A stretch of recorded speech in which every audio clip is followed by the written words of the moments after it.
Morning Utah at 6:30 starts now. Good morning, Utah. I'm Sarah Martin. Thanks for joining us for Midday. I'm Sarah Martin. Good morning, Utah. I'm Sarah Martin.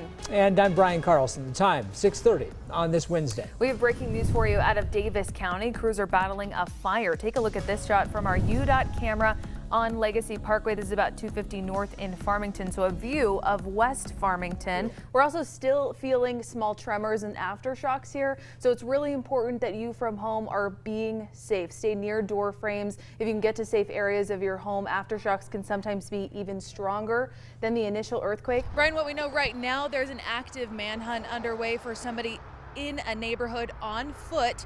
Right here, we're at about 1500 south between Clearfield and Farmington. Down to that horrifying plane explosion over Colorado. Everyone is okay this morning, but now United Airlines grounding some of their planes. This week, a mob stormed the United States Capitol, smashing their way inside, looting the center of American democracy and killing a Capitol police officer, all in the name of the sitting U.S. president. We've never seen a week like this one, and we're all trying to understand what it means to move forward. Morgan Lyon-Cotti from the Hinckley Institute of Politics here to help us break it down this morning. Good morning, Morgan. Thanks for being here. Good morning. As a political scientist studying this moment, how surprised are you right now? Today, we're getting a closer look at COVID-19 in children. How are you liking it so far? You know what, Rosie, I'm getting used to it. It's not too shabby. I'm very close to my refrigerator, which is lovely. But this morning, this virus, obviously a very serious concern for a lot of us here in Utah. And in all of our coverage, we want to make sure that we're answering the viewers' frequently asked questions about COVID-19. So one question that we're getting a lot now is, should we be wearing face masks out in public? And the CDC now saying, yes, sometimes we should be wearing face masks out in public. In southern Utah, church service ended abruptly when a naked man allegedly walked into a St. George chapel. Welcome back, Utah. Okay, Adam, I feel like yesterday's commute was like a warm-up snowy commute.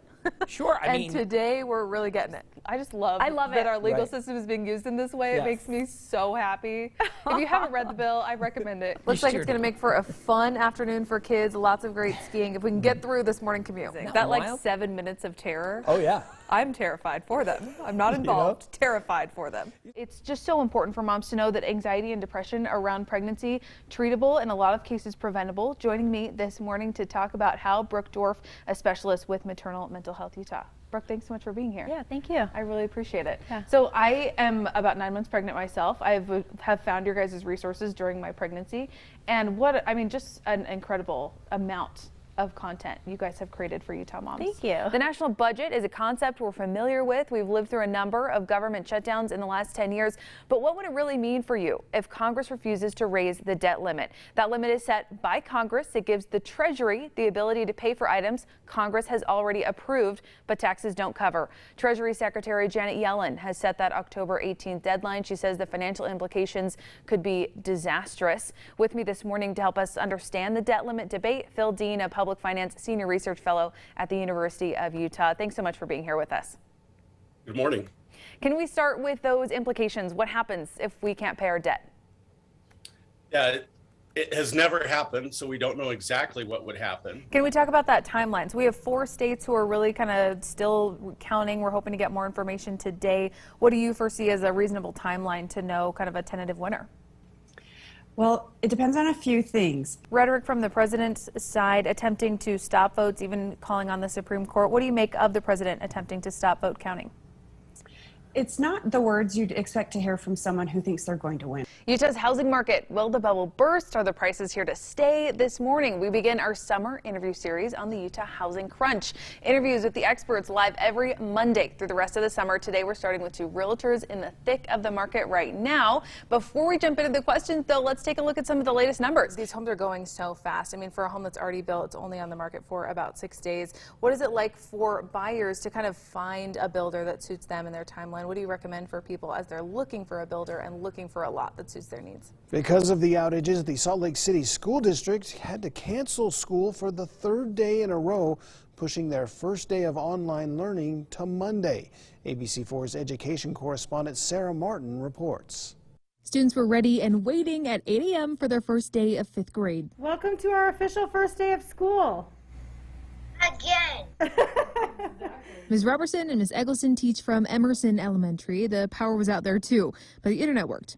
Admit all. Hi, good morning. The technology worked itself out pretty quickly. Colby, you gotta switch your camera, kiddo. Can you do a thumbs up if you finished? And soon it felt like a first day of school. Welcome to 5th grade. I found a new outfit, so I am ready to go. Our cat died. Oh no! Don't worry though, he got a new cat and she even made an appearance. She's pretty cute, kiddo. Minutes later, class was canceled, but both teachers felt like even a few minutes with their students was a success. About 2/3 of their kids joined the call. Been able to log in and able to do some of the basic things like unmute their mic, turn their mic back on, do some of the reactions. This classroom is a collaborative class. 2 teachers lead a class made up of general ed students and kids with some extra learning needs. Just like you would have classroom rules, there are definitely Zoom classroom rules. It's really hard to be at home and be totally focused on a Zoom camera and not want to look at your adorable cat or the dog and some of the things they're doing. So just making sure that students are present. They said the best thing about today was just how excited their kids were to be there. Let's cross our fingers so we for reals get to start tomorrow. Reporting from Salt Lake City, I'm Sarah Martin, ABC4 News. Well, it happens to be a common practice among sexual predators. 90% of childhood sexual abuse victims know and trust their perpetrator. ABC4's Sarah Martin continues our team coverage. She joins us now in the studio to help parents know how to spot and stop grooming. Sarah.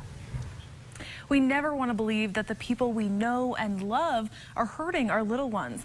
Advocates say the only way, though, to effectively protect our kids is to know the signs and communicate with our children. Grooming is the preparation cycle that a predator uses to begin sexually abusing a child and not get caught. Phase 1 is selection. Perpetrators select kids based on a variety of preferences. Sometimes it's easy access to them. Sometimes are the kids lonely? Do they need a friend? Phase 2, engagement. This is one where parents can be very vigilant because perpetrators are actually building trust with the child and with the parent. An adult wanting to spend excessive time alone with your child should raise a red flag. Especially if your child starts bringing home gifts, because often perpetrators will buy silence. Phase 3, grooming. This is where a perpetrator tests boundaries. So there might be a back rub, or there might be an encouragement to break a rule. Teaching our children how and when to say no is the best preparation for this phase. Even if it's someone you know, if they are doing something to you that makes you feel uncomfortable, you want to say, stop. I don't like that. Get away, run away. Phase 4, the assault, and then phase 5, concealment. They're threatened, they're coerced, they're offered gifts, and they may feel it's their fault. Research tells us that children rarely lie about being sexually abused, but they also may not be able to tell an adult explicitly. Something like, my babysitter's bothering me. My neighbor wears funny underwear. And parents might just ignore that. Ask open-ended follow-up questions and get help when you need it. Prevent Child Abuse Utah has great trainings for parents on grooming and much more. They're totally free. You can find those links on our website, abc4.com.